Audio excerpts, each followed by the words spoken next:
How it was kind of introduced to us, it was similar to rugby tackling, same shoulder, same leg type thing. It was pretty simple. It's something I kind of was taught similarly, like in high school, as my defense coordinator who turned into my head coach is very similar. So I kind of got it down right away. So it really wasn't that like difficult of installing.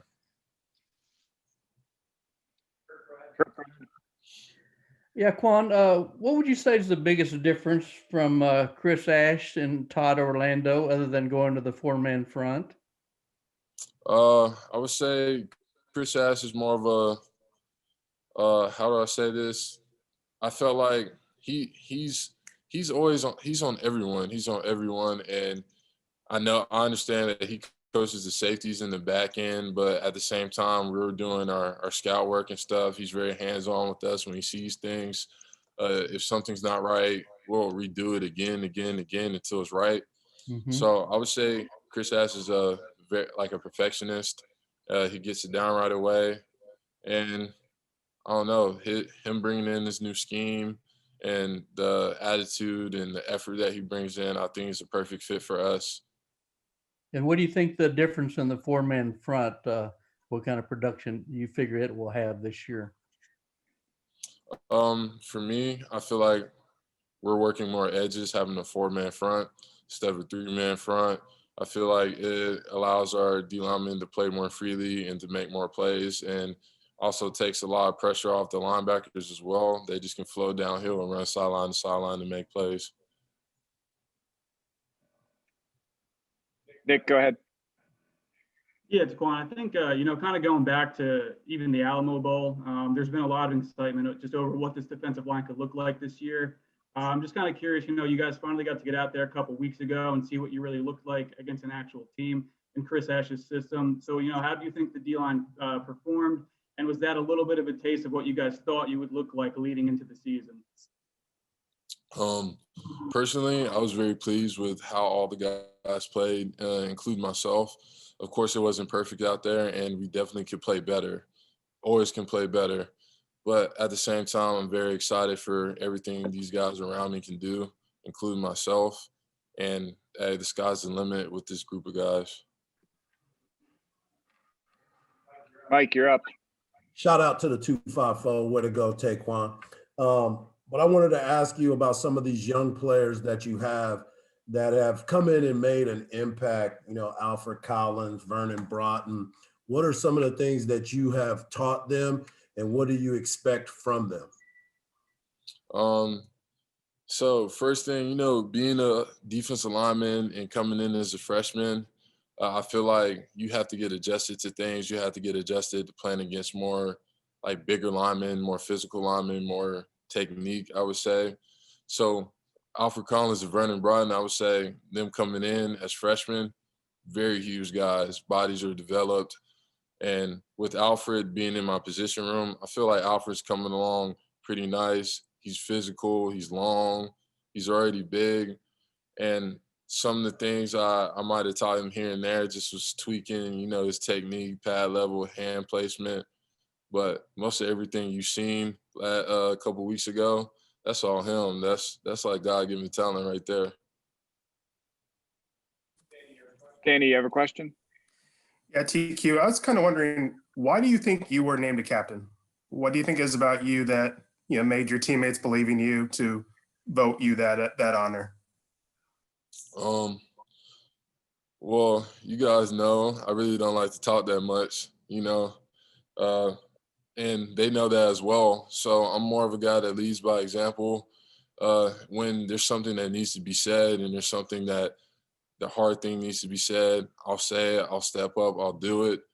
But it's just a feeling I get when it's time to lead. That's when I'll lead. But on a day-to-day basis, I'm gonna lead by example. I'm gonna do the right things. I'm gonna do all the nitty-gritty stuff. That just like whatever I ask them to do, I'm gonna do it as well. And I feel like I get respect from all the guys because I do that. I'm about it every single day. Chip, go ahead. TQ, tell us something about Court Jaquez. what stands out to you about him? And then what have you seen? What do you expect from Texas Tech's offense? Corey Jaquez came in with us in 2017. One of my classmates, love him to death. His attitude and effort, he brings it every single day. He's a very intelligent linebacker, intelligent guy. And I feel like what our defense can bring to the Texas Tech game, all I can say is the sky's the limit for our defense. And if we do two things, which is play physical and play with effort, I feel like we can play one of our best games here yet. And what have you seen from Tech's offense? What stands out about Tech's offense when you look at them? Look at them. Just like every single year, they go really, really fast, and they have an explosive offense. They have a very explosive offense, and I feel like we have to play sound football. Danny, go ahead. Speaking of that 2017 class, TQ, this is kind of an open-ended question, but what is your thoughts on Derek Sherrod? I'm sure you've gotten to go against him in practice. You've gotten to know him over the years. Just what are your thoughts on him? Great leader, great teammate, very versatile as an offensive lineman. Has played right tackle. I've seen him play guard, and now he's at center. I feel like you have to be very talented to do all of those things. To have to play all those positions, then going from tackle last year to now being the center, you have to be very smart to ID all those things and to make all those calls. So I feel like he's one of the best players we got on this team if he can do all that. Marcus, you're up. Yeah, obviously it's going to be a different atmosphere this year with limited capacity stadium, but what do you remember from your experience in Lubbock 2 years ago and just from that game and the atmosphere and what that was like playing in that stadium? Very intense atmosphere, and they do not like us, getting tortillas thrown at us every 5 minutes. But in my honest opinion, that makes the game even more fun. When you come into a hostile environment like that, ready to compete, I feel like it just gives you an extra boost, like an extra boost of confidence or juice or whatever you want to call it. And I don't know, we're just ready to roll no matter what the stadium looks like. Nick, go ahead. Yeah, just kind of going back to last year, Malcolm Roach was such an important part of this team, just obviously for what he did on the field, but also, he was kind of the voice of this defense and almost the voice of this team. I'm just kind of curious, what's it been like kind of not having him around, and have you seen guys try to kind of step into that leadership role that he really kind of had a grip on last year? I would say from year to year, you can't really replace like the past leaders or the past like captains. I would say you have to lead in your own way, but somebody I see like taking that role of being the voice, particularly of the defense. I see Chris Brown, stepping up and being vocal, like a vocal leader on the team. And I don't know, hey, Malcolm's my guy, and I seen what he did last night or even a couple weeks ago.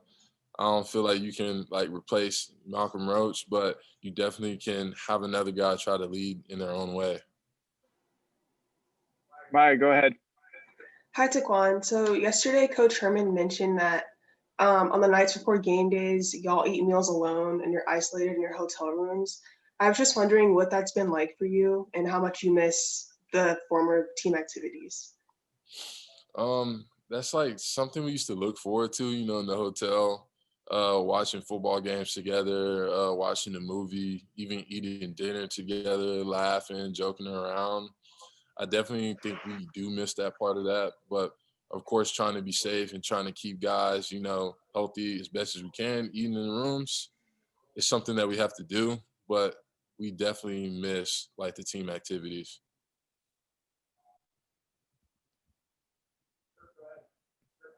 Quan, how many plays did you get in against UTEP?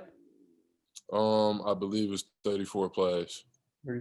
And that was probably about the norm for the starters, right? I was curious if you're worried about conditioning, if you might have to play twice that many on Saturday. Yeah, I'm not really worried about it.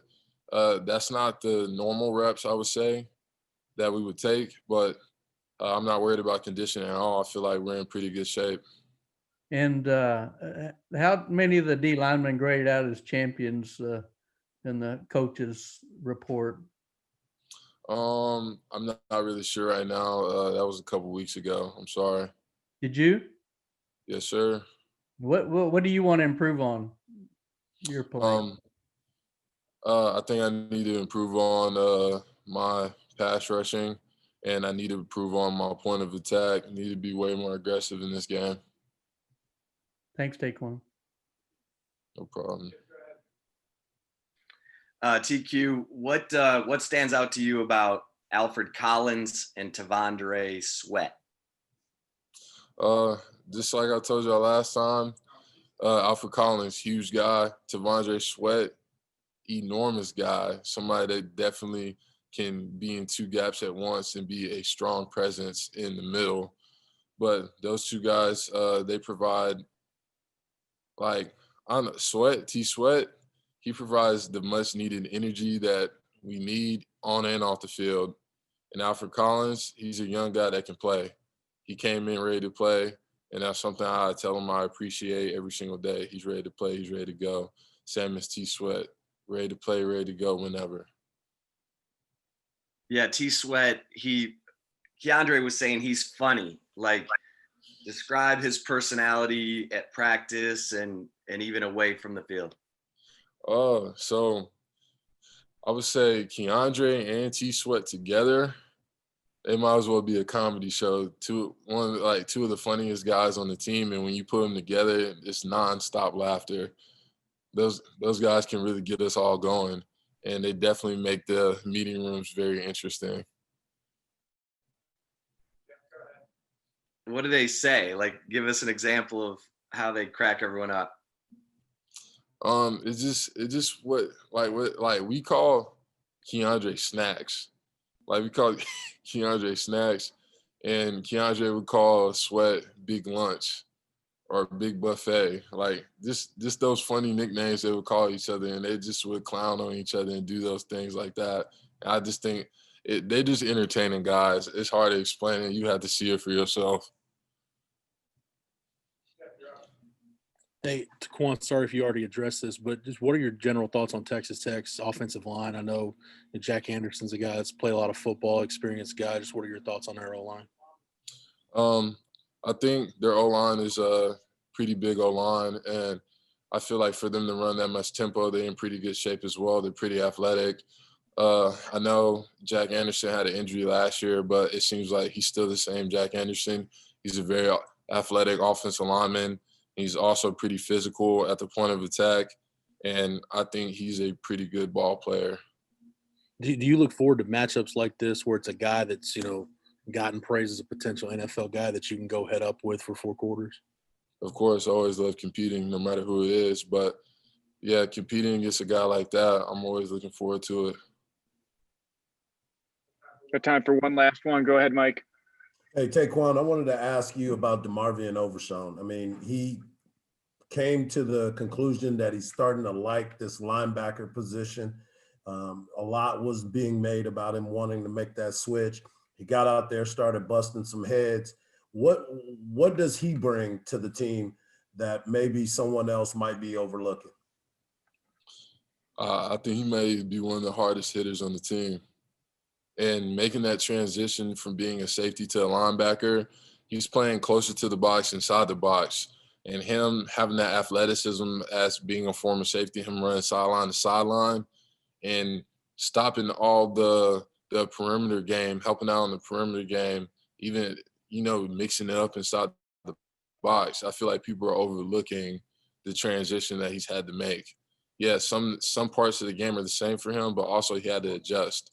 He has to play inside the box, in between the tackles. I feel like he's done a great job at transitioning and being able to do those things at an effective level, as well as, he has to make adjustments within the game as well. And he's done a great job at communicating with me and the guys.